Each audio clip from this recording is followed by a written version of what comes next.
মারামারি করতে হয় না, যাও তুমি তোমার আম্মুর কাছে যাও, তুমি তোমার আম্মুর কাছে যাও।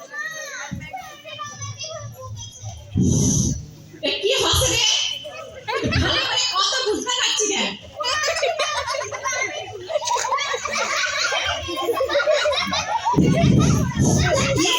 মারিছে এত কষ্ট করে কয়লা বসে সাইজে গুছে আনছি তো মারছে এর মারছে এত বড় সাহস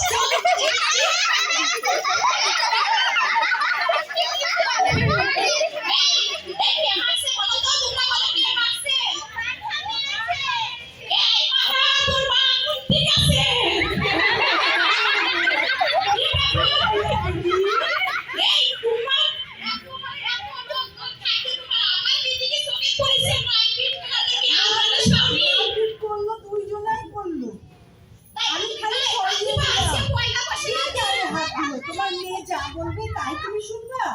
মেয়ের কথা শুনবো না তো মেয়ের বাপের কথা শুনবো।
এগিয়ে নিয়ে যাবে। তুমি এই কিছু তুই জানো আমাকে না। এসব বলতে পারতে খাবো বলতে জানোই না। ভাই ঝগড়া করে। আমি সব ধরনের নিয়ে ঝগড়া করে, পয়সা নিয়ে ঝগড়া করে, কথা নিয়ে ঝগড়া করে। ছেলে মেয়ে মানুষ করবো না, সবার নাই বানাবো, নাইকে বানাবো।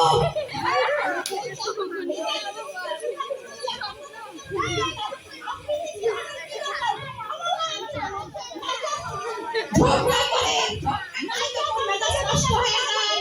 একটি স্বামীকে আমি বাড়ি ফিরে আসি, আসি দেখেছি এমনি মন খারাপ, তার ভিতরে যদি ঝগড়া করে তাহলে আরো মন খারাপ হয়ে যাচ্ছে। এই যে দেখেন স্বামীর সাথে ঝগড়া করে এসে আবার ঝগড়া শুরু করেছে। এই আবার ঝগড়া শুরু করেছে। স্বামী বলছে কি আমার মন ভালো নাই, আমি যাবো না। ওই মহিলা নাকি ঝগড়া করে সকালবেলা কাপড় পুরানো ঝগড়া করছে। দেখা হয়েছে আমার, একটু জানতে চান? আচ্ছা বেশ তো, তারা স্বামী স্ত্রী মিলেমিশে হয়ে যাবে। তবে তুমি কেন মাথা ঘামাও না? তোমার মাথা ঘামানোর কোনো দরকার নাই। তুমি বাচ্চাদের দিকে মন দাও না। তোমরা সবাই মিলে যদি বাচ্চাদের বুদ্ধি করে মানুষ করতে পারো, তাহলে তো দেশ সমাজ উপকৃত হবে, তাই না? এই আপনাদের মতো শাশুড়ি রাস্তা থেকে সমাজের বেশি ঝামেলা লেগে গেছে। আমরা শাশুড়িরা কি করতে বলো তো? মীমাংসা করে দেন। হয়ে গেছে, ঝগড়াটা পেলে তাহলে বলেন তো আল্লাহর আবাস। আর ঝগড়া করো না, এইবার মাফ করে দাও, আর ঝগড়া করো না। এবার বলো, আমরা সবাই মিলে বাচ্চাদের